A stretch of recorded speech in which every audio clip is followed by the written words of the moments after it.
ஐயா சீமானவர்களே, எவ்வளோ நாளைக்கு தான் இன்னும் என் மக்களை ஏமாற்ற போகிறீங்கன்னு நானும் பார்க்க தான் போகிறேன்.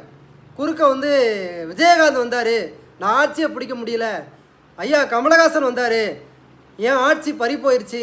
இப்போ குறுக்க விஜய் வந்திருக்காரு, இல்லைன்னா நான் சிஎம் ஆகிருப்பேன்.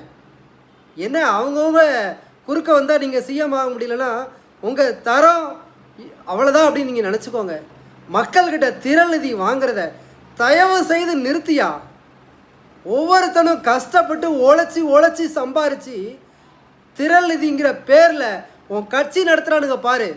தருதலைங்க எம்எல்ஏ நிற்கிறாங்க பாரு, தருதலைங்க. சொகுசாக வீடு கட்டி சொகுசாக வாழ்ந்துக்கிட்டு இருக்காங்கய்யா. வேறு கட்சியில் போனால் கூட எம்எல்ஏ ஆகிருப்பானுங்க. எம்எல்ஏ ஆகி மக்கள் காசை கொள்ளையடிப்பானுங்க.